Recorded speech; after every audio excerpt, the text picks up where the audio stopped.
Hey, it's John. In a lot of ways, this episode will represent a new beginning. As you may or may not know, James is unable to co host NHP this season. We had a lot of fun together, so thankfully he'll be returning as a recurring guest. I'm so happy for where James has taken his career, and I wish him all the best moving forward. With James' departure, however, I needed to pivot the show and take it in a slightly different direction. So this season, I'll be bringing on some guests, some you know, some you don't, to provide a well-rounded look at the Islanders and the NHL. I'm excited to be back. Let's roll. Welcome back to the Natsman Hockey Podcast, and thank you for sticking with us for the long-awaited return of the show. And if this is your first time listening, thank you for joining us. As I said in the opening, James sadly had to step away, but I'm happy to welcome as my first of many guests this season, my longtime friend and a lifelong Islander fan, Brett Nichols, for the first time on our show. Brett, thanks for being part of the NHP family this season. Hey, John, thanks for inviting me on. I'm super excited to talk Islanders today. I think an easy way for us to get into a groove here, and this wasn't in the notes that I sent you, a little surprise. Okay. Talk about some of your favorite Isles memories. You and I have been to games together. I think the last two games we went to together were at the Coliseum, and they were playoff games, if I'm not mistaken. I don't think we've been to a game at UBS together. No, definitely not. I've only made a handful of UBS games, so. Same. But we went in 2013 for the Penguins series. Mm-hmm. And we partied pretty hard. I think that was like the really hard tailgating year, and they had the car out front. They were mashing up with the sledgehammer. And then the last game, as we were talking before we hit, the last game of the Coliseum against the Capitals, which was amazing. But does it have to be a Coliseum memory? Just a favorite Islander memory, recent or a long time ago? Can I give you two really quick old ones and then maybe one more Sure. recent one? My first Islander game was I have the date because I looked it up before this podcast. Kind of anticipating you asking me my history of a fan. So April 16th, 1998, the Islanders played the Tampa Bay Lightning. It was a 4-0 win. That's kind of when I became a fan. I did not know that both the Lightning and Islanders were bad. I was 8 years old. They were both bad teams, and I got brought into this life of being an Islander fan from that. So thanks, I guess, to that game. And then also back then in the 90s, my dad and I used to buy last row seats because my dad had long legs. He liked to stretch out. And if you remember, Vitra used to be a sponsor of the Islanders, and they do Vitra seat upgrades. And we won them. And we got to move down from like the last row to like the 7th row behind the bench. And the entire game, there's just a man behind me going, LaChance, you suck. If you remember Scott LaChance. Yeah. He was on the Islanders. So those are all two funny memories. But I probably, the best memory has to be the first playoff series when they won at the Barclays Center since 1993. Tavares scoring the goal. And I mean, maybe he scorned us a little bit, and hopefully we're all over it at this point. But that was a super memorable goal, and it was the best game I could have been to. Yeah, I think we've been lucky, and one of the last our last episode actually in April, we were talking about we've had a lot of good memories in the recent past. Yeah, with the Islanders, and we're really lucky, especially 90s fans and early 2000s fans who did not have a hell of a lot to look forward to. Like watching an Islander game was a little bit of a chore outside of certain players, maybe. Mm-hmm. It just wasn't very exciting. So I remember we were talking about how the Islanders they blew that lead and they lost to Carolina, and it felt a lot like Game 7 in 2015, where they just didn't show up, or they stopped showing up, and there's obviously a very different group of players, but it just felt like it was that culture that just somehow permeates throughout time, and it doesn't unless you were there. It's a silly kind of thread to try to follow, but feeling like an Islander fan, I guess it's a lot like being a Mets or Jets fan. It's something in the air between those three teams that just is losing. It's a Long Island curse. Long Island curse. Even when the Islanders are good or have had their good seasons, how many times have we watched them unable to string two passes together? That's been something that I've been watching the Islanders since the day I started watching hockey. They can never string passes together, and it was all last season. That was something we had to deal with. Yeah, and they were literally running into one another. Yeah. Like 3 of them just ran into each other in the neutral zone and fell down, and I think it was in the playoffs too. It was just Yeah. maddening to watch what looked like just a bad high school hockey game. Yeah. And as we played together growing up, so we know Mhm. what bad high school hockey looks like. Yeah. And it I mean, was I know what a bad pass looks like. I've done a million of them. I played last night. I probably flubbed a couple. Yeah. Not probably. I definitely did. So yeah, I definitely know what that looks like. And so as I said, I appreciate the memories. I think that's a good way to kind of kick us off here. So we left the show in the middle of the Islanders series with the Canes. I really don't want to rehash everything. We kind of started this conversation already, but as we we're a week or so, we can change away from the beginning of the new season. Um, what do you hope the Islanders leave behind as they move forward? This is shaping up to be, for the second year in a row, a slightly different roster, but it's been some pretty big pieces that have moved out. What are you hoping they leave behind this year?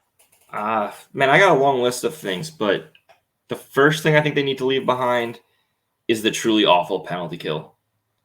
I don't want to see that like that was the most demoralizing thing. Whenever they took a penalty, no one was going to be in the back of our net. Um, I guess another thing that's like right away off the top of my mind, and we'll probably talk about it a little bit later. Cal Clutterbuck's gone. I think I'm ready to leave behind keep obviously Seekis is going to stay, but I'm ready to leave behind Matt Martin as well, and we'll get into it later. But definitely, just like we can move on from that best fourth line in hockey finally. It was a moniker, I think, that held on way too long. Oh, It absolutely. was purely just, I almost wish the team was bad for their own sake, so they could just get one more run, or maybe just last year was it. But it felt like we were hanging on to this thing, thinking it was helping, and Yeah, it just stopped working, and to the point where Cizikas was just not on the line anymore. I think yeah. he was also not on that line because we needed a first line winger, and then it Mhm. worked, which is very strange. Yeah, Um, but yeah, I agree. I think we've held on to things as Islander fans a little too long. Um, Nothing made me happier than the Islanders being able to stay and stick around. And as much as I love the Coliseum, I'm so happy that's done. I don't want to talk about it anymore. I'm yeah. I'm happy they have a new home.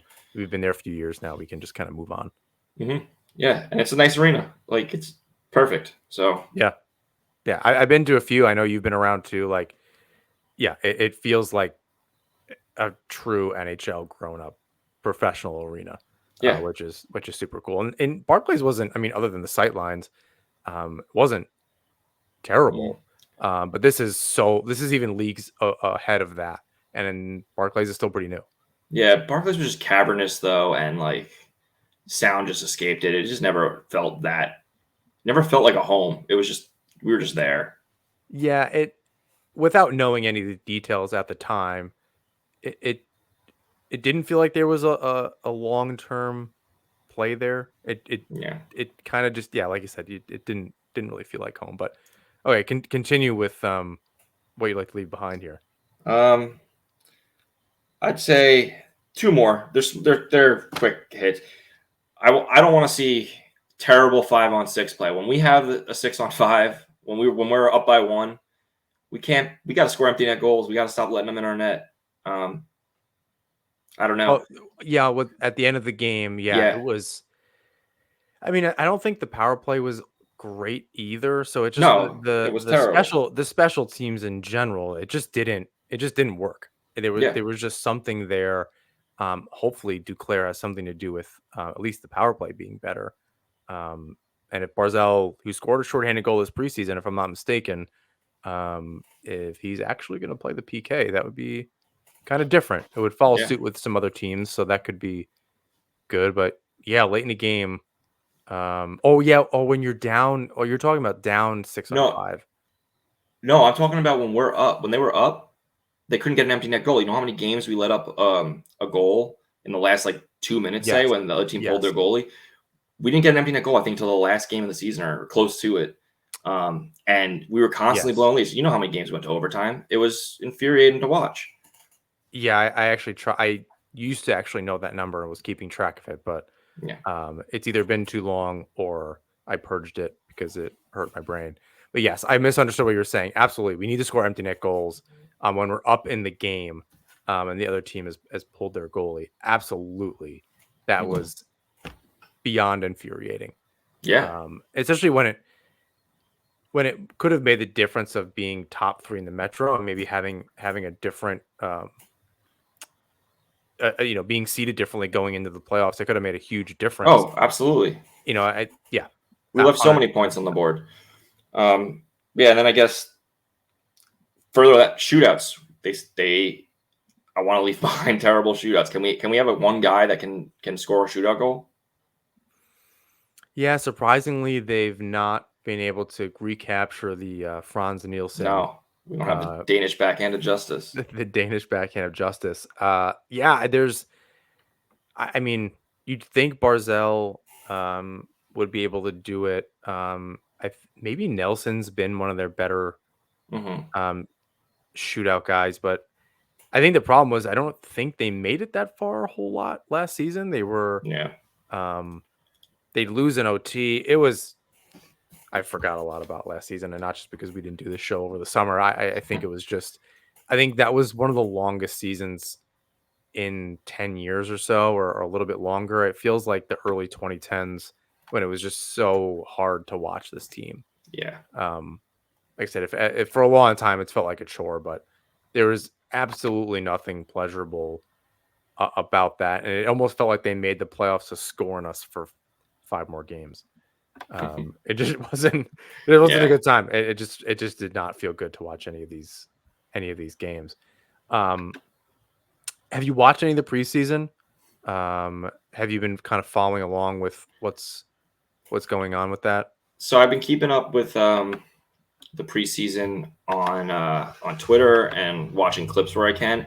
I didn't have my access set up yet to watch the games, so I haven't been able to fully watch them. I was watching right before we started recording though, because it was streamed on the Islanders website. I got to watch today's game a little bit. I don't know if you caught any of that. They had four power plays in the first period. They still can't carry the puck into the zone, but they did score a power play goal. So Yeah, I think it's the later in the preseason it gets, the harder it is in some respects. You think they'd just be like clicking a little bit or starting mm, to, but it's really the first time that the yeah, full they're roster is. trying to get up to game speed.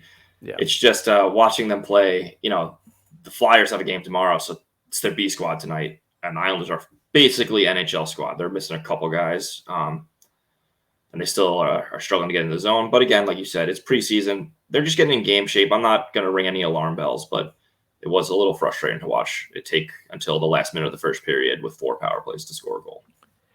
Yeah, and I think something else with the preseason in general, I think not ringing the alarm bells is a good kind of thing to keep in the back of your head, but with and we're gonna get into the roster a little bit and kind Mm-hmm. of and dissect that.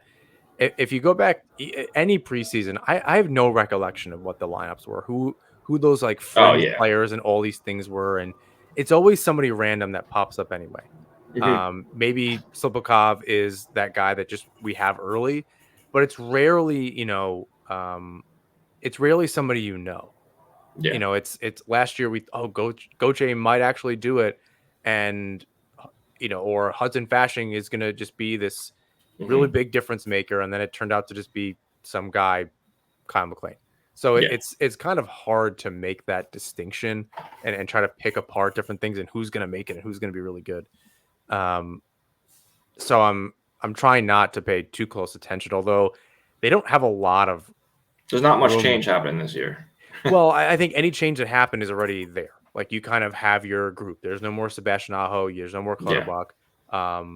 Matt Martin, as the Islanders anxiety guys say, he's on the shadow team, and just like going to be hanging around the team in case somebody gets hurt.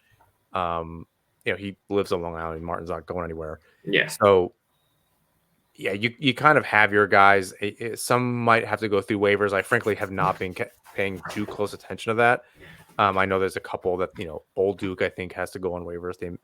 They may be afraid of losing him, so that might Yeah. be a late cut. But That's why he stayed up all last season. I think he had waivers last season, and he basically was getting no service. He wasn't ready for the NHL, couldn't go down to the AHL, and kind of just sat in there and got an occasional game. Yeah, the Islanders have been not blessed, the opposite of blessed, cursed with a bunch of like quadruple A players Mm-hmm. that they do pretty well in the AHL. Looks like they can take a step and just can't do it on a regular basis in the NHL. Yeah. Sebastian Aho had his moments. Bolduc, I think, looked okay here and there too, but Yeah. it just on a regular basis, it just, Oliver Wahlstrom, who by all accounts should be, at this point, a Full-time solid, NHLer. Yeah. a full on NHL wherever he's going to be, whether that's a third line or whatever. But just like there's just something. One of my bigger problems. Hopefully, we leave this behind. And Bridgeport was terrible last year too. And I think the coaching staff changed there. We have not been able to produce a forward in some time when they've spent time at Bridgeport. Well, Brock Nelson, I think, is the last like true forward to come out of there, right? Yeah, the D did great. There was a time when every single defenseman, this is some time ago now, maybe over 3 years, that every single defenseman had come through Bridgeport, and it was phenomenal. I don't know that there was another team that was doing it quite like that, but the forwards, so you're gonna miss on draft picks, sure, Of course, yeah, but every single one of them is right. Like it just you're just ringing bad luck lottery like every single year. It's like, okay, you got to be able to turn something in here. But yeah, so there's been some roster turnover over the last 2 years, and we've actually seen some of the biggest changes I think to this roster in a really long time. Bailey, Beauvillier, Clutter, Martin, to say the least, among some other players on the fringes over that time. But I sent you and I were talking about the blog post that I wrote. The remaining roster spots up for grabs. Who's battling for them? You have these players who weren't able to put complete games together, like we said, vying for the last 2 spots, maybe save for Sipelkov. We don't really know a whole lot about yet, although he had a really sick pass to Gauthier in one of the early preseason games. You could say they said he's not. Lou said he's not coming here to play in the AHL.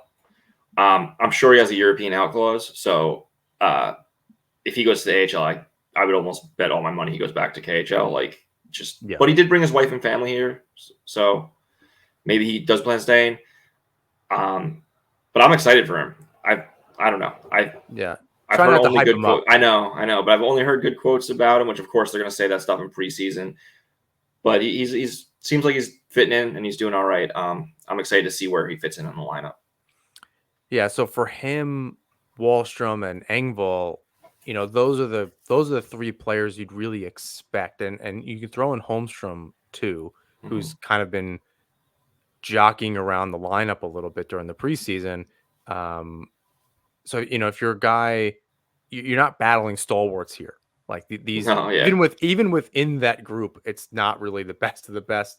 Yeah. And so if you're, a guy like Fashing who's hurt, or Gauthier sneaks in and you're left out to dry, like if you're Wahlstrom and you don't make this lineup, it speaks volumes for you. It's like you're really done here. Like there's nothing left. There really is no other place, especially a Sipelkov, who just kind of comes out of nowhere. I think if you're any one of those other players and you hear that they signed this guy and he's coming in and Lou says he's not playing in the AHL, that's tough. Like whatever your offseason training plan was, you have to find a way to step up. And so far, it doesn't look like that was what happened. Yeah. Sipelkov is a little bit of a different situation, though. He did score 31 goals last year in the KHL. The guy seems to have more talent than the standard, 25-year-old Russian that comes over. 12 or so teams were supposedly speaking with him. So I think it's not as insulting if he gets his rough spot over. He doesn't really say as much. But yeah, guys like Holmstrom, Engvall, Wahlstrom, those guys do can have Fashing. Wahlstrom really is the one who that guy should be in the lineup, and if he can't crack it, yeah, it's been losing it to, again, guy comes out of nowhere, Kyle McLean, and if you're Gauthier, that doesn't feel good either, right? Like he's, I think I wrote in the blog post, he has 100% lived up to his billing as, a glimpse of speed and skill, but most of the time just doesn't live up to it. Yeah. And so to have just a lot of these players kind of in the mix, and I think, into the season, if there are injuries, it's going to be really nice to have kind of this backup of, okay, if Kyle McLean gets hurt, you have a Hudson Fashing, you can kind of replace them. Some of these guys are just around. Like Goche's not a bad fourth liner. That makes sense. But when those are the guys like battling for the spots, and you're like, who can actually make a difference here and make the team better? I don't know. A lot of it just seems like one good habit for another bad one, and you're kind of that was last season. You had guys coming in and out of the lineup, and who could make up the best roster on Mhm. on a game day, and it was um I don't know, a lot of just little trade-offs. It just, you were gaining skill, and maybe you were gaining speed with Goche, but you didn't have the skill. And then Wallstrom couldn't really keep up, but he had the skill. He just needed to put it together, and it just was kind of like one mistake after uh, another. They just, like, comedy of errors Yeah, with the roster last year. that's been Lou's like MO for a couple of years now, where he just can acquire more depth pieces than anyone would reasonably need, but he can't round out the high end talent of the lineup that's needed. Yeah, and then we'll get to Engvall because I Yeah. think that, like, Oh, dovetails we really could talk about nicely. him for a little while. Yeah, that I think that's exactly the player that we wanted to talk about. And by tonight, which is, I believe, the last preseason game, Wah was vocal, late last week about wanting to get that lineup settled, and really kind of fine tune that as they were going into those last couple of games to get the full lineup a chance to play together. So I want to go through each of the lines, and some will Sure. be a little bit easier than others. I know you have some notes on some individual players, but um, that first line, Tony Dukes, Bo Horvat, and Matt Barzell, I don't remember a line that is that I think has the potential to be as good as these guys are. Maybe was it Oposo, Tavares, and Vanek that had a hell of a run? Like, was that the last time it was Oh, when they were this like the good? best line in the NHL for a little while. Yeah, it was like Um, in November or something of that yeah, season. I think that was the line that was tearing it up. Or is that Molson wasn't involved in that line, was he? I When he can't. was It was because like there's that one year where he would score like 30 goals 3 years in a row. yeah. Um, but no, yeah, that was probably the line. Yeah, I think the first line has a lot of like a lot of potential in the line. I'm excited for it too. It does feel like we have that, and I'd like the Duclair is a little bit of a wild card though, right? Um, he always seems to cobble together at least a 20 goal season, no matter where he is, or at least 20 goal pace, as long as he's injured or whatever. He played less games, but is 20 enough from your first line? And he's going to have more opportunities here. He's probably going to be on the power play. He's getting the first line minutes, so maybe he will score more than that. But that's my only concern. Like, is 20 goals enough from like one third of your top line? I mean, given that we've not really had that, where even if Horvat and Barzell are carrying the majority of the mail, and Mhm. he's contributing 22 goals on the season. Yeah, I mean Um, that's Barzal 23 last season. So yeah, but I think that the three of them together. Now, to your point, and adding to it a little bit, um, Duclair is no stranger to playing with all stars, right? He was on a line with Point and Kucherov, yeah, and I love Horvat and Barzell. They are no Kucherov and Point. no, of course So not. this is kind of a step down, but it really, I think that the X factor here could just be maybe Duclair just clicks a little bit better with Barzell. And Well, if they're both fast, so they're both fast, and I think what my hope is that playing with somebody, and you'd think Cizikas would have helped with this a little bit, but maybe not. And what we've seen in the preseason so far is that their 2-on-1s, the give and goes are beautiful, mhm. but I think Duclair is really forcing Barzell to use his straight ahead speed. If you go Yeah, back and watch some of those clips from Barzell's rookie season, he's just beating defensemen down the wing. mhm. Just Yeah, straight ahead speed. He's not doing um these big long skates through the neutral zone and trying to weave in. He is straight up beating players. Like, you watch McDavid, he does it all the time. Um Duclair looks like he's kind of pushing Barzell to do that. Mhm. He's kind of creating a little more pace, straight ahead speed with that, and that's what they really need. And then Horvat will clean up the mess. He'll third guy high, um, or set up one or the both of them to score a goal. And I think the chemistry here, if they actually click, can be the thing that really pushes them Yeah. completely over the edge. So since we're on the first line right now, last last season they were 22nd in the league in goals for the whole team as a whole. So like one of the things we need to do this season is find more goals. And do you think Barzal can be part of that solution? Can he hit 30? Crosby every season, he would always come back and be better at something. Barzal, I think, tries to do that as well. And last season we saw him go from I think he had, so I don't remember 2 seasons ago goal total, but he had 23 goals last season and he had his career high in shots on net. Can he up it and give us 30, 40 more shots and 7 more goals? That's what I'd like to see from him on the top line. And if Duclair can help him do that and we get him and Horvat scoring 30 goals, that's a huge swing for the Islanders. And that would almost push him into playoff territory alone because 7 more goals would have done it for him easy last year. Yeah, and I like that perspective of just, can the first line score more goals? I almost Mhm. don't care if it's, I don't care who's the scoring player them. gets 20. Yeah. Yeah, if they can get 75, 100 goals, I really Well, don't care they're who not it going to is. get 100. That's I'm just, yeah, yeah. but like, if I don't care how it's split up, it really Yeah. is kind of irrelevant. But if they can all get in the 25 goal territory and somebody kind of eclipses 30, yeah, I mean, that's amazing.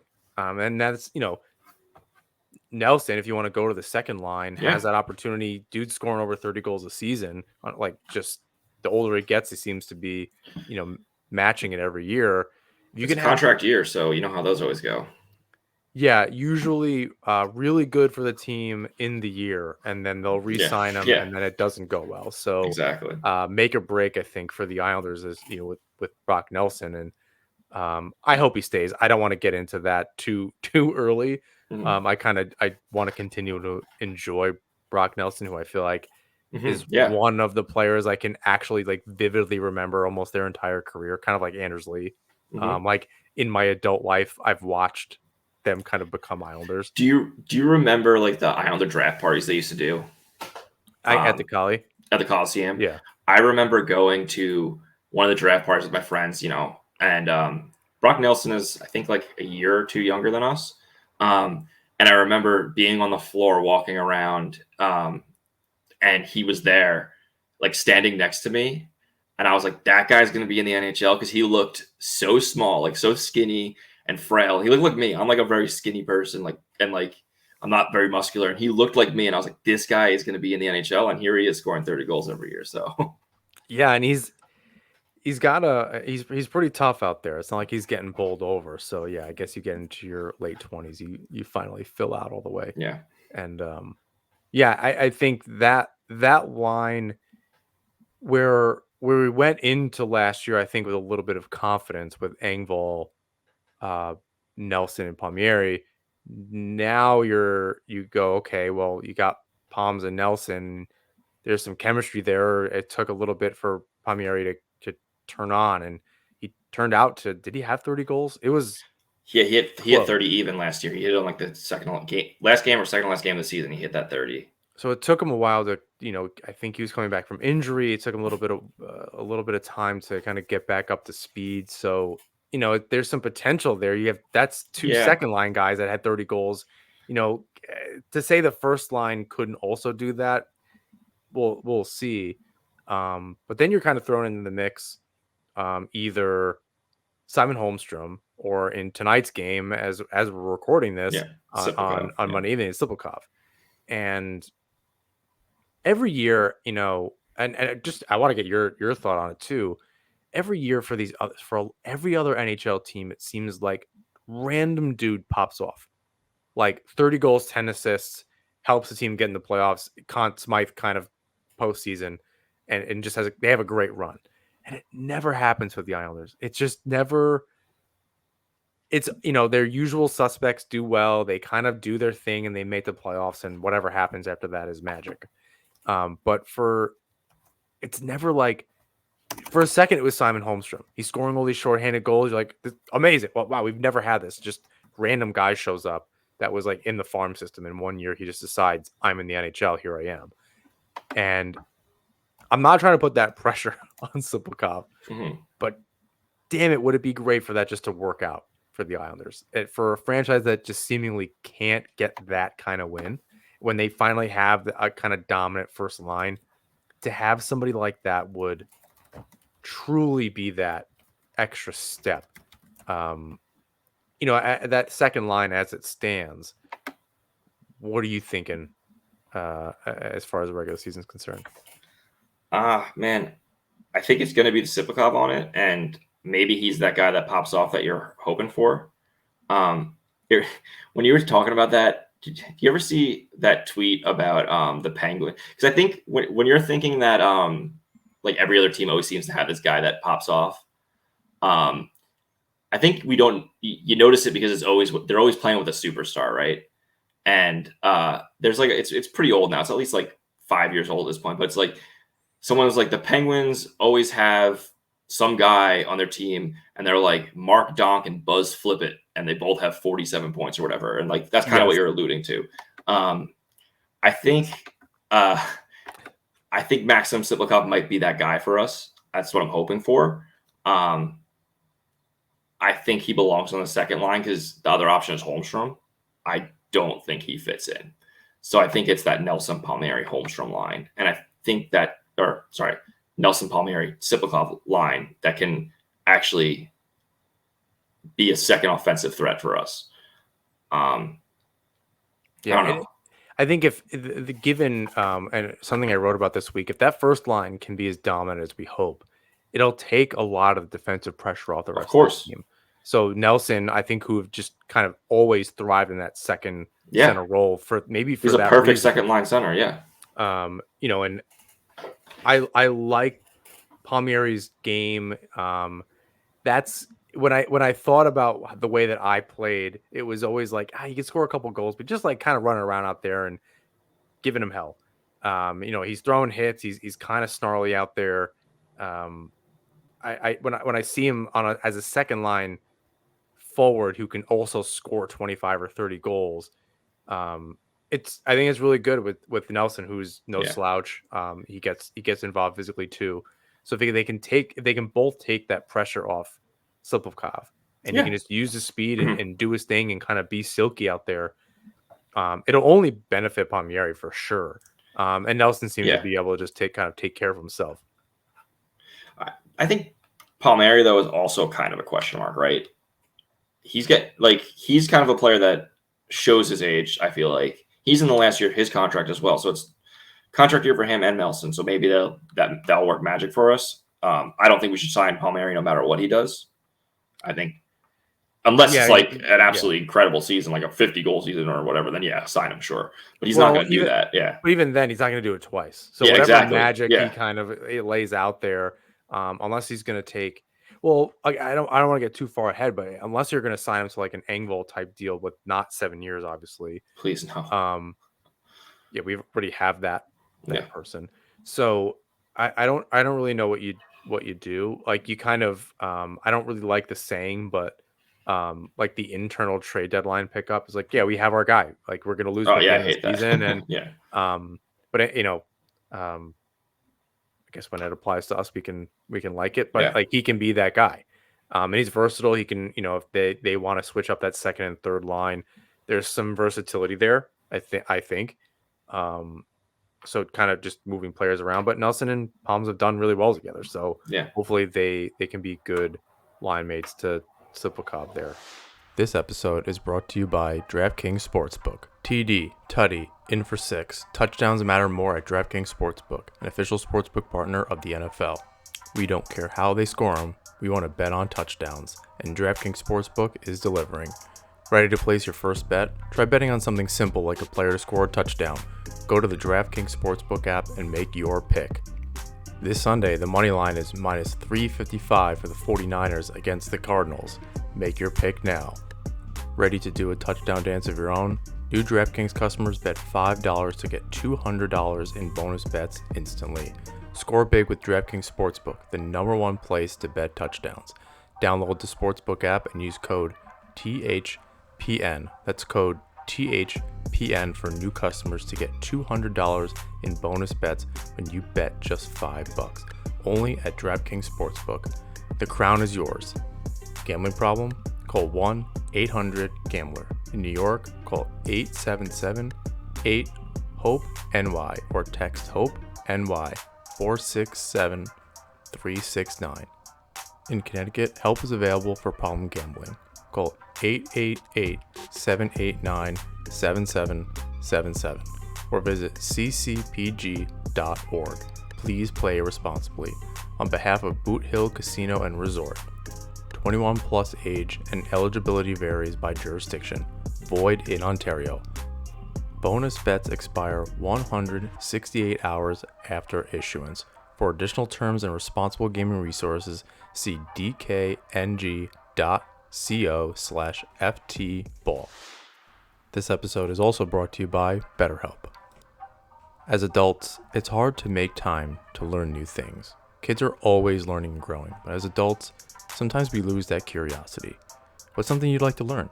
Gardening, a new language, maybe how you finally beat your best friend in bowling. Therapy can help you reconnect with your sense of wonder because your back to school era can come at any age. It's helpful for learning all sorts of things, like positive coping skills and how to set boundaries. It empowers you to be the best version of yourself. It isn't just for those who've experienced a major trauma. If you're thinking of starting therapy, give BetterHelp a try. It's entirely online, designed to be convenient, flexible, and suited for your schedule. Just fill out a brief questionnaire to get matched with a licensed therapist and switch therapists anytime for no additional charge. Rediscover your curiosity with BetterHelp. Visit betterhelp.com/THPN today to get 10% off your first month. That's BetterHelp, HELP.com/THPN. Third line, Lee, Peugeot, and I don't know who's there tonight, but presumably Holmstrom. I think it is Holmstrom there tonight right now. Slots in there. I think this line just needs to not suck. Like, I think their mission is to go out there, be defensively responsible, have Peugeot win the draw. I don't think maybe to the same degree as the fourth line, but just like give everyone a rest. Don't cause more problems. Maybe draw a penalty. Contribute. Lee scored 25 last year, or at least 20. Lee had. Let me tell you, he had exactly 20. So it's not like they can't contribute. Peugeot can score. Obviously, Holmstrom can score shorthanded. And maybe Peugeot and Holmstrom are a pair on the penalty kill, and they can really just get chemistry playing in every situation together. I think that'd be really great. I don't think I have high hopes. I like I said, I think I just want them to not be bad. Yeah. What are your thoughts on this line? Yeah, kind of similar. I don't want them to be bad. I have it as the same thing we talked about: Lee, Peugeot, Holmstrom. You need some offense from them, right? Your third line can't be a black hole. That's kind of like your fourth line's the get it deep line. So the third line does have to chip in something. So yeah, we don't want them to be bad. I don't know. I want 15 goals maybe from Peugeot. I want 20 again from Lee and Holmstrom. Can Holmstrom be consistent finally? 5-on-5 would be great. That's the key to it. Like, he was great in the beginning of the season, shorthanded. That kind of petered off too. But if he could just put a full season together and just be a consistent player, he doesn't need to score a ton. We do need some from him though. Just grind it out. Be that third line team, and it goes back to to the first line and the second line. If the first line is eating up the minutes against the tough competition, Brock Nelson starts having an easier time. He's scoring goals and his line. So they're playing the second toughest competition, right?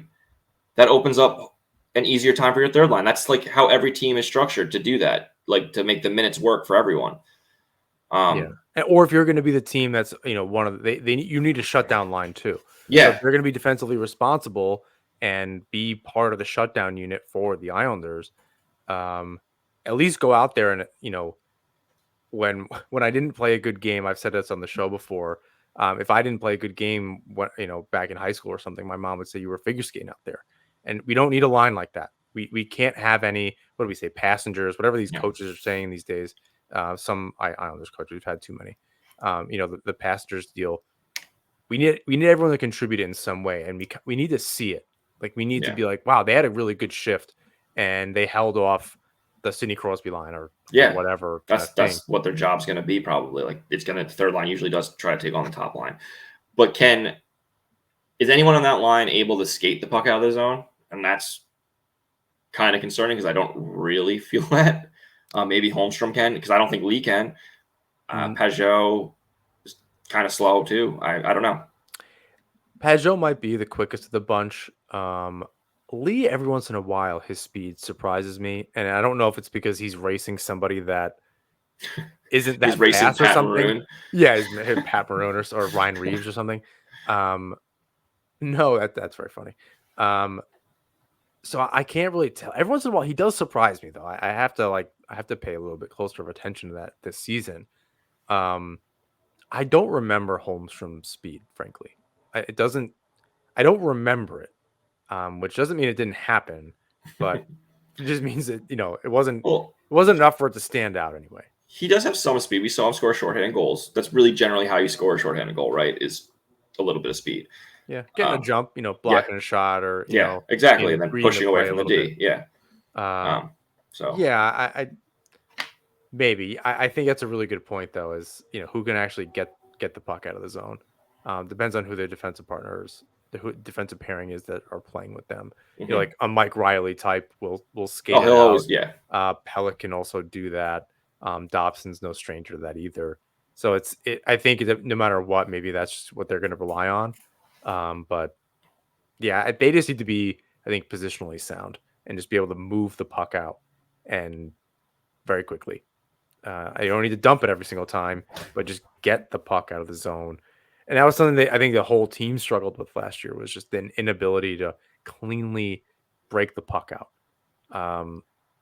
And it's at every level. I think that's the funniest part of hockey, maybe all professional sports, is that problem exists at every level. Mm-hmm. And so it's really interesting when a team really struggles with it for an entire season. You can't figure out what the problem is, and just watching them kind of fumble over each other, literally and figuratively, when they're trying to get out of the zone, was least enjoyable. So mm-hmm. I'm hoping that this line doesn't. Yeah, I think black hole is a good kind of metaphor for this, because I think for the last 5 or 6 years, the third line has been one of those like problematic things that you pretty much had everything, and that third line was just they just couldn't put it together. Yeah.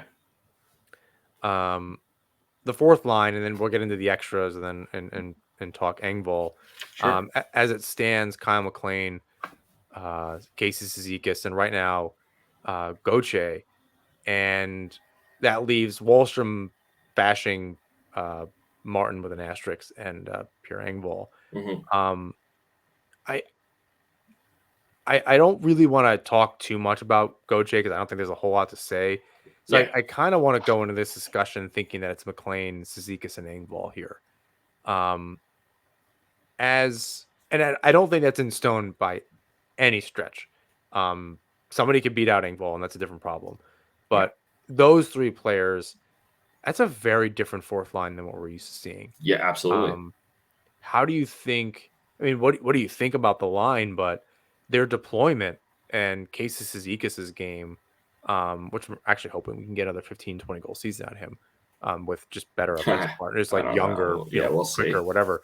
But what do you think of that fourth line? I really like McLean. I think he's a perfect fourth liner. I love Cizikas. I mean, what Islander fan doesn't really love Cizikas?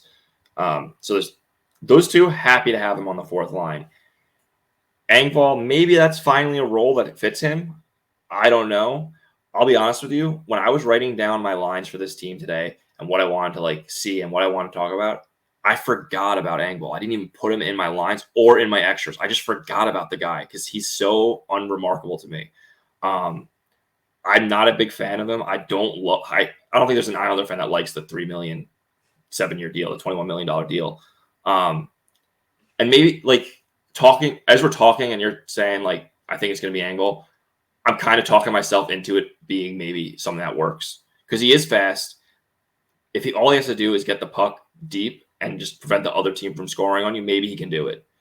Because you just never see that offense from him. So just relying on him and keeping the puck on the other end of the ice and cycling in the corner, maybe that's something he can excel at. Yeah, the three of them would have a lot of speed. The issue is he is not physical. He is a Yeah, specimen. He is in amazing shape. Does not throw the body. He's like Josh Bailey out there. He just like shying away from every hit. Yeah, And I'm not a fan. No, Yeah. I think unremarkable. He is a forgettable player. I think I always remember him is because of the contract, and we're in year 2 of it. Yeah. So like the reason why I'd put him on there is because I feel like you have to like he's getting paid. I don't want to say too much. I think that the difference between like Sipelkov at like whatever it is, 775 and 3 million, it's really not that big of a difference. It's really just the length of the contract, and it's like it's year 2. You got to give him a shot here. 775 to 3 million though is a big difference. That's $2 million. That's another fourth liner. That's 2 million more you could have gone to get a star, like a star to play along your top line. So like those small errors, like that's where Lou drives me nuts because he always makes he has been, not always, but he's been offering these contracts up that eats up the money that's supposed to be added around the edges. So he's just like giving these players unnecessary money for unnecessary term and locks us into a position where we can only nibble around the edges every year. Like Engvall is now eating this roster spot for at least 4 more of his 6 more years left. Like maybe with 2 years left, you can start getting rid of him. And the salary cap's going to go up. So it'll start being less percent of your cap hit. But right now, those are the mistakes that make it unable to build a contender when you have a guy sitting there making $3 million, but he's playing like a $775,000 player. Yeah, and with the speed and the strength that he has, I mean, it's the problem he had in Toronto, and it's something that we also saw in the first year with him, and he has to put it all together. Yeah. You see those little flashes. He can score goals. I don't think he's not awful, but yeah, unremarkable for a guy that seemingly you just watch him skate 3 strides and he's more than halfway down the ice. It's like, yeah, he should be really good. He should be skating circles around everybody at all points, and just he has a really long neck, so he should be putting crazy head fakes on people. just be distracted by Whoa. the neck. Imagine him in a turtleneck. They'd have to just like add a whole extra 2 shirt. shirts. Yeah. That like what is it? Tom Plekanec and Alexei Yashin with those old turtlenecks. Yeah. God, I love those. They're so great. Yeah, I hope it just like whatever the fourth line is. I kind of want Gauthier to work. See if I don't know if they can trade Engvall and maybe just waive him. I don't know. I don't know what you do with that, frankly, if he's not in your lineup. You just kind of sit him until you need him. I'm annoyed about Fashing kind of falling off, but I'm happy we have a McLean. So it's one of those things where it's kind of like the first line where we just need the chemistry to work. Yeah. Like I don't really care who's in that third spot. Frankly, it could be any one of those. The Wallstroms, Gauthier, Fashing, whatever. It's as long as it's not Martin. Frankly, I think to your point earlier in the show, it really don't. We just don't need them there. But if it's any one of those players, I think it's kind of irrelevant. Just kind of go in there and crash and bang. I don't think it's Wallstrom's spot. I think he's been kind of tried there. I don't think he get. I don't think. Yeah, that's not his role. That's the problem with a guy like Wallstrom. He is a top 2 line type of player. That's like where he belongs, but he hasn't put the skill. He hasn't shown the ability to be there. And then you try to put him in another place, and doesn't seem to be working out too hot. How many goals did he have last season? Oh, not many at all. Yeah, he didn't play much at all. The last couple seasons, it's been so tough for him. I think there was a season where he had 6 points. It's like 5 goals or something like that. It's just been, I don't want to say talk about unremarkable, but he had 32 games last year. He had 6 points. Yeah, 2 goals, 4 assists last year. And 193 games, he has 34 goals, 33 assists. I Yeah. mean, it's not what was meant for him. That should have been a single season stat line for him. 34, 33, 67. Yeah. Like that, I think that's what every Islander fan hoped he would be. I mean, maybe more than that, but that's pretty good. Being a I mean, 60, 70 point guy is excellent. 34 goals a season. that's like his rookie year, like his first real rookie year, where he played 44 games. He had 12 goals and 9 assists. That's not too bad for a rookie in half the season. But he just could never replicate that. Yeah, the next season he had this almost exactly the same stat line in almost double the In double games. the games, yeah. So and then it was just kind of it fell off. He got hurt, and in 30 games, I understand Yeah. you're not playing every single night, and that's really hard.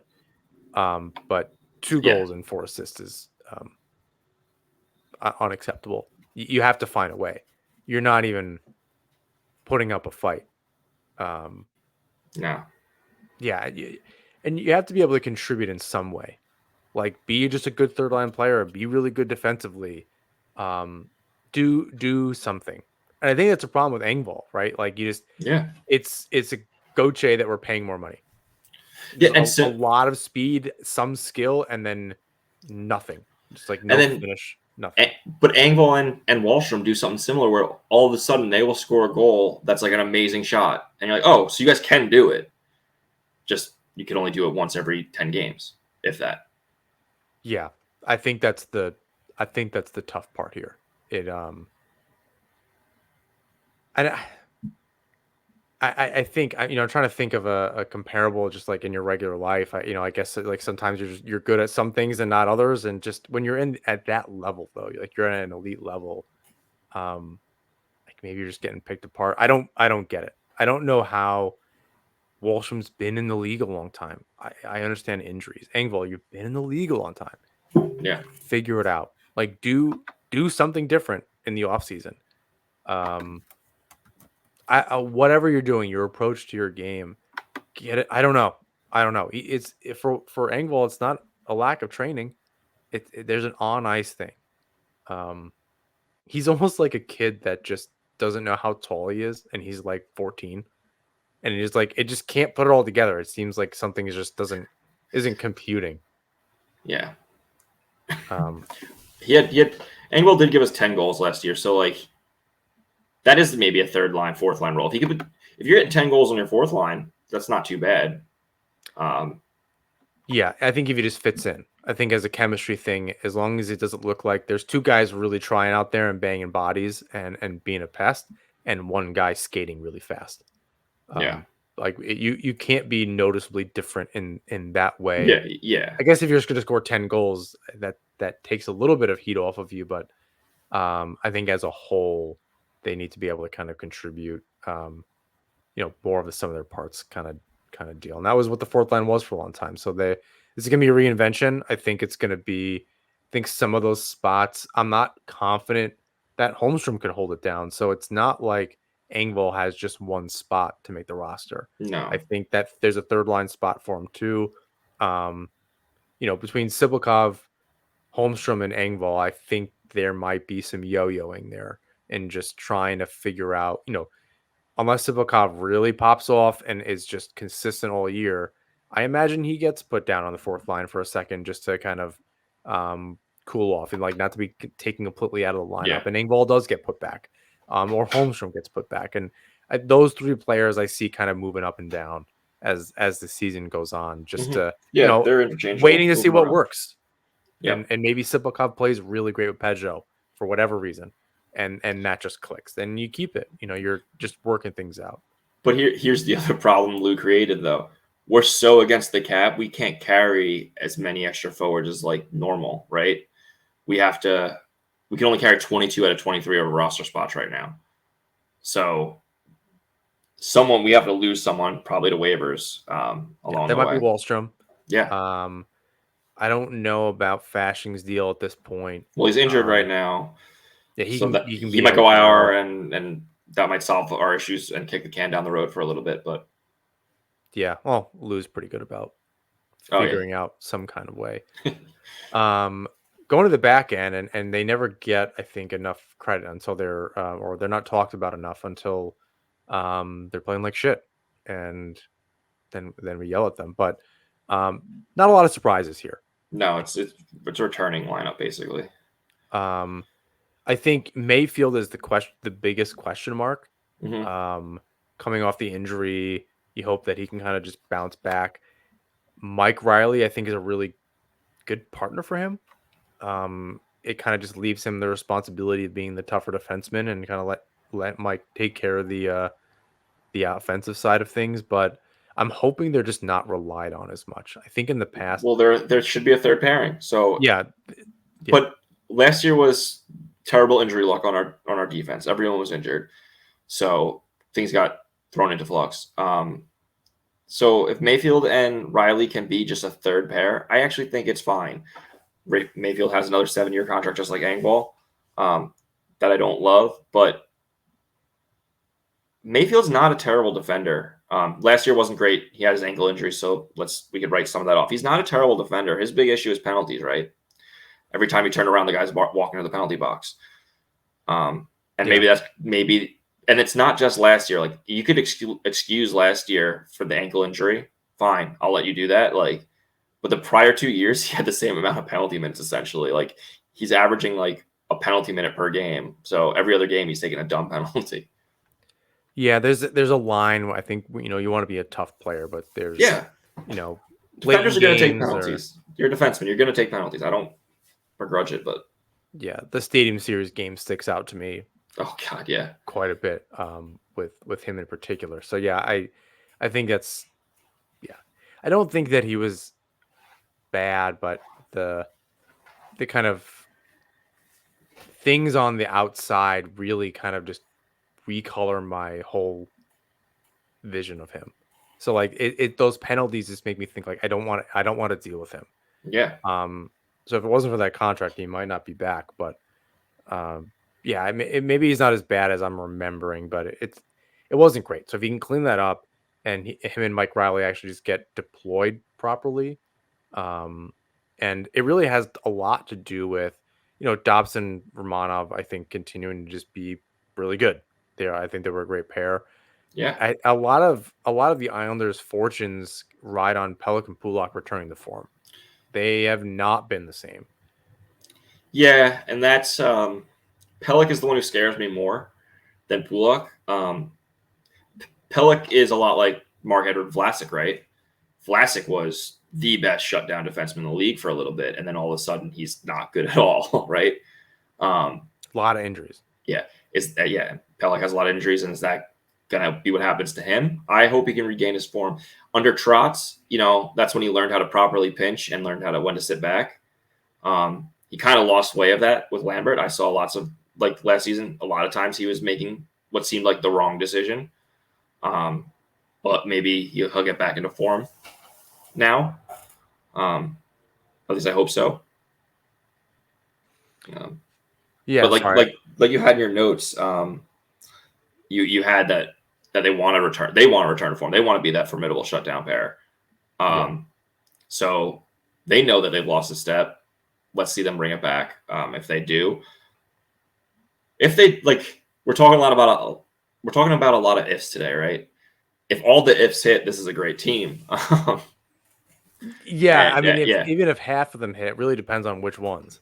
yeah, The if around someone like Sipelkov or Engvall just like being normal everyday yeah. NHLers isn't what is going to make up a playoff team. It's going to help them in the playoffs to have those players, but that's not who's really making it happen. Hmm.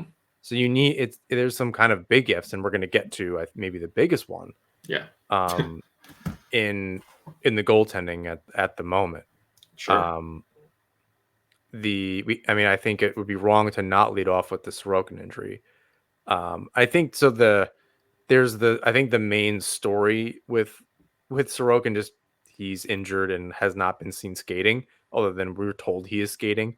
But I thought it was interesting how Lou came out, did his normal thing about something about he had an injury, he's fine. He'll miss Yeah. some time, whatever, without being specific. Then Wah comes out and says, so the surgery he had for his back, Yeah. it's not the perfect thing, but I do think he'll be fine. I do believe we have such a good medical staff. They'll take care of Yeah. him, whatever. It's interesting how Lou doesn't like. You think Lou yelled at him? That's just like not the way that it works typically. I think, right? Like Lou's like, no, we're gonna keep everything close to the vest, blah blah, and then Wah now a couple times has just kind of let the cat out of the bag, and Yeah. I I hope Wah always wonder about continues to their do it. relationship. Yeah, 100%, 100%. Because one of the things that drives me nuts about Lou, and I complain about this all the time, that hockey, like the NHL and hockey, it's entertainment, right? That's why we watch. And Lou is like the antithesis of entertainment. He just wants to give you as little. I always joke, like, if it was up to him, he wouldn't televise the games and he would just be like, Islanders won today, Islanders lost. And that's all we'd know. Yeah, maybe not even the score. Yeah. Yeah, exactly. It'd just be like, Yeah, oh, they okay, won or good. lost. So, like, I hope Watt keeps pushing the envelope with him because it drives me nuts not having any information. Yeah, I can't remember where it was that he gave the quote. Like I don't whether it was at the rink or whatever. Um, yeah, it was. I'm interested, like behind the scenes. The two of them going head to head, I think, is very interesting to think about, given how we've seen kind of Wah react, and we kind of know who Lou is. But then the storyline is that we haven't really the main story or the main event is Sorokin is yet to be seen. Um, it turned into he'll miss maybe the Preseason. preseason. He'll be ready for the start of the season, but you'd think he got a game in. Exactly. Yeah, I'm a little nervous now. Elliot Friedman was saying, like, you don't really worry during the first week of preseason. You start to worry during the second week of preseason. And that's kind of where we are. We're in the second week now. He's not playing today. We have one more preseason game after this. So maybe he plays that one. I doesn't seem like it because he's not skating in practice. So I doubt he plays it, which means you're probably having Varlamov start your year for you, which is isn't fine. Yeah, it's not the worst thing in the world. Varlamov had a totally good season last year. Like, if Varlamov can be consistent with what he had last season, and Sorokin can turn true to form, we have probably the top tandem in the NHL. Because Sorokin goes back to Vezina form like he was 2 years ago, and Varlamov is a 1B. Like, that's a great tandem. No, I think that's all you can hope for. Even if Sorokin doesn't get all the way back, coming back from an injury like that and surgery, and he's somewhere in the middle, maybe erring towards on the better side of things. Yeah, it's still a really good tandem, but a lot rides on the goaltending being good. I think that's the Yeah. biggest if. Everything they've managed to win games. God, screwing everything up. And it was just Sorokin that bailed them out, or Yeah. Varlamov that bailed them out. So if there really isn't anyone back there to do that on a regular basis, or Varlamov just is old and gets tired, or whatever the case is, I forget how old he's 35, 36 years old. Yeah. Yeah, I mean you're wearing down a little bit. You're not, maybe you don't want to be Absolutely. playing every single night, especially in the start of the season when everyone's got a lot of jump. There's a lot of players that are just trying to stick around in a lineup on other teams that they're going to be coming at you full force. So it's not the easiest time. You're not in full game shape. You could pull something, you can get hurt, and whatever he is in his mid-30s, from experience, real hard to bounce back from certain things. It takes a Yeah. lot longer these days. Obviously I'm not a professional athlete, but yeah, our bodies aren't going to be a whole lot different, other than he's probably in a lot better shape than me. So I think thinking about the starting tandem, it looks like Hogberg is going to be The backup. the backup. I honestly don't know a whole lot about him. I don't think he's played a whole lot of games. I know he's played in Ottawa, but last season I don't think he started very many games. So this is interesting to have a guy kind of backing you up who not only didn't play a lot of NHL games, didn't play a lot of hockey. I don't know if he was injured. I didn't look too far into them, which would be really embarrassing if I had a podcast. But I don't know a whole lot about him. it doesn't look like, Skarek is just, I think, a forever AHL goalie. The other guy, I can't remember his name, is got beat up pretty good during the preseason. Oh, Is probably Tikkanen. Yeah, no, Tikkanen is probably he's destined to going to be the the DC. ECHL. Yeah, And then the other player, who I think they haven't signed for a few reasons, is Keith Kincaid, which amazing story. Love that, Long Mhm. Island guy, yeah, skating, and Lou's like, we're going to do him a favor. He's doing us a favor. And I think that's great. But they're, like you said, they're at 22 out of 23 on the roster and they can't add anybody. And then the other thing is they have 47 to 50 contracts. So you're really, if Martin is going to come back and be that 48th contract, then you add, if you need Kincaid in some way, you're at 49. Now there's some stuff coming off the books next year. There's a lot of guys on 1-year yeah, deals. It could be easily, I don't think it'd be great. Nelson, Palmieri, and Wallstrom contracts are gone. Probably all these other guys are 1-year deals too. That if you're just signing them to, from PTOs like Kincaid and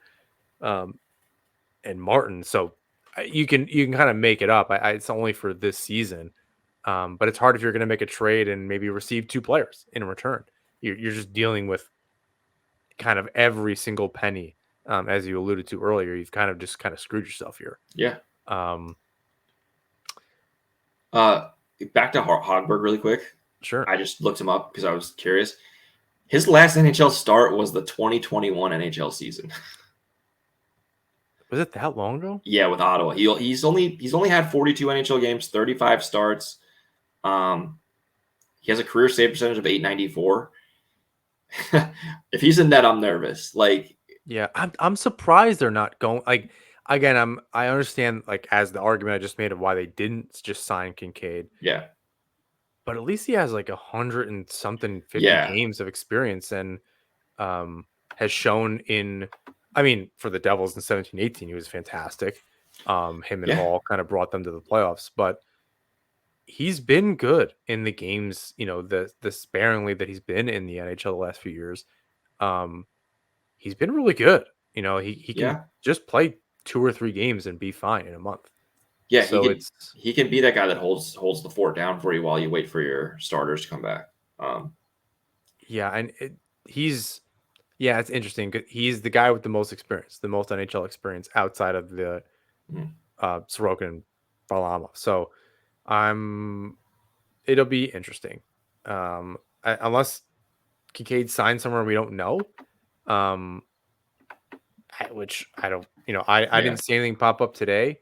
Yeah, that'll be a little bit of an interesting situation. Hopefully, I don't. Do they have any back to backs in October on the schedule? I don't uh, think so. not that I can think of. Let me see. I know they basically start the season with like games every 2 days or every other day. Like they play on the 10th, the 12th, the 14th. Let's see. I'm not seeing any back to backs. And Yeah, that no, they gives, do. October 25th and 26th is back to back. Devils and Panthers, and they're they're a home team, both, or not the home. They're playing the Devils away, and then they're home against the Panthers. So at least like it's day trip yeah, and out and yeah. back. So you hope by at least by then, Varlamov can, at the very least, play throughout October. I don't That's think that that. would be Yeah, he can. I unreasonable. would think Sorokin has to be back by then. Otherwise, something's gone way worse than we're told.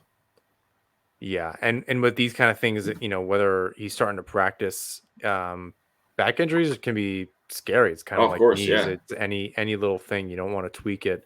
And I'd rather him be back 100%. I don't want you yeah. to come back and fight through it. No, of In course the not. playoffs, long term for your career, I would suggest don't come back if you're hurt. In the playoffs, it's a little bit different. They seem to be crazy people when it turns into the postseason. But we're not there, and we're certainly not going to be there if you're not in an Islander uniform at all this season. Mhm. So I don't want to say take your time getting back, because all of a sudden it's Christmas and they're floating around the 10 spot and you're getting nervous. Yeah. So come back soon, but be healthy. So whatever time you need, hopefully it's not terribly long, but yeah, hopefully that he can get back by at least by the end of October. I think that would be less than ideal, but it'll work. Any closing thoughts here? I think we're just over an hour. Yeah. I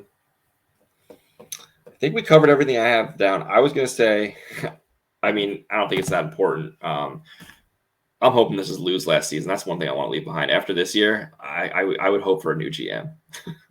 I have this theory that GMs, and there's not many of them left, that GMs that were around before the salary cap don't know how to handle the salary cap.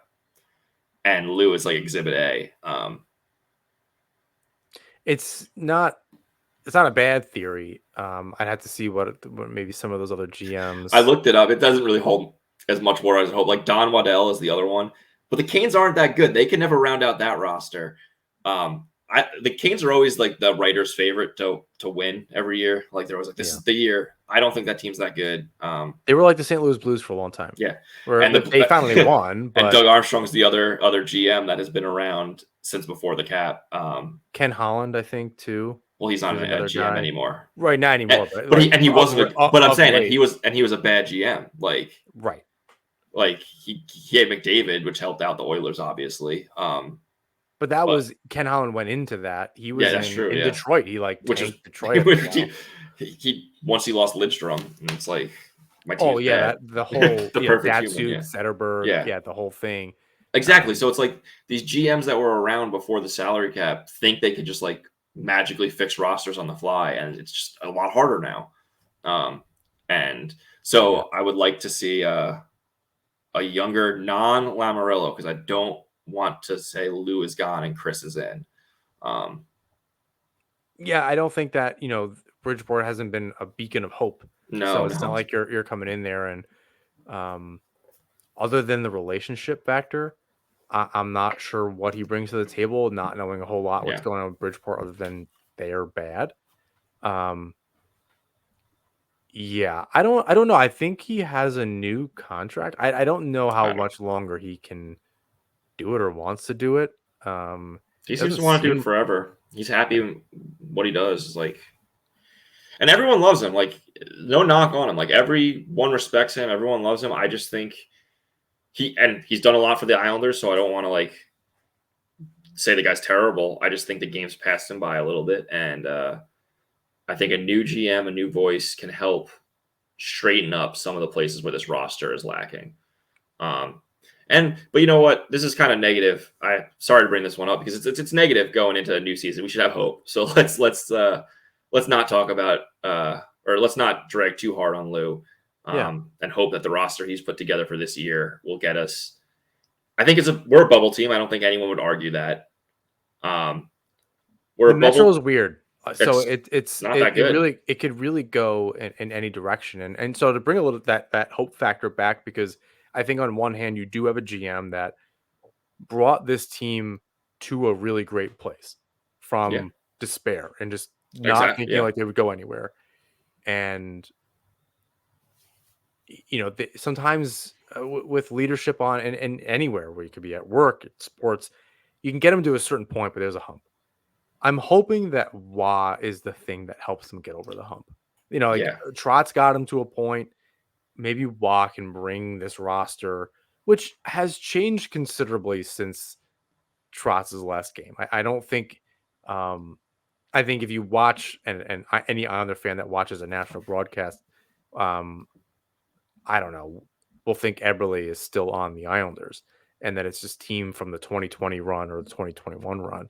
And it's the team, or that Nick Leddy's still on the team or something like that. Like this is a very different roster. And I think the culture has remained the same.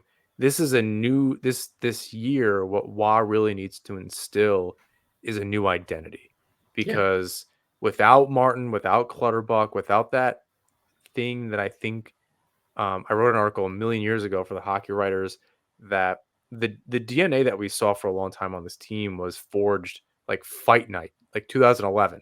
Yeah, of course. And that really, for as much as that roster turned over and changed dramatically over the years, that DNA was just there as this different team. And Trotz really brought it out of them in the best way that we had ever seen it. And now that a lot of those players are no longer here, they need a new identity. And I think that's the thing to look forward to, is to see who they really are in a full season under Waugh. So I'm hoping that new identity and Patrick Waugh can just bring them over that hump and make us, I don't want to say forget, because I think we had a pretty good ride for a while, but at least the most recent past, we can put that in the rearview mirror and say they're not that team anymore. They're certainly not what they were 5 years ago, but they're not the Islanders who blew a billion leads and couldn't stop a puck on a penalty kill and embarrass themselves multiple times on national television. They're not that team anymore. So if they can, talk, end the show like we started it, if they can just rid themselves of that, I think altogether, obviously they'll be in good shape. So I'm hoping that's what we can look forward to this season. Yep. And I'm predicting a playoff team, so we got that. All right. Well, we'll mark it down and we'll see where we are. I bet my mortgage on it, so we need it. So thanks again for joining. Happy to do it. I hope I can come back and we can talk some more Islanders. Yeah, well, you're on the schedule. We'll talk more offline to make sure that you're part of the recurring guest crew. I'm going to keep some of the other guests a secret. You'll definitely get to know Brett a little bit better, and some of these other guests you already know. And obviously James will be making an appearance in and around Devils games, which will be a lot of fun. So to wrap this one up, please rate, review, subscribe wherever you listen to or watch the show. You can follow us on Twitter and YouTube at Nassman Hockey. You can also subscribe to NHP the blog on Patreon. It's free for now. I don't think I'm ever going to do a paid thing. That's a lot of work. I might just write when I feel like it. So you'll get an email and I'll post it on Twitter. You can read it. I feel much more relaxed doing that. The link will be in the description for you to check out and subscribe to the Patreon. And to take James' line that he said for 4 years, until next time, let's go Islanders.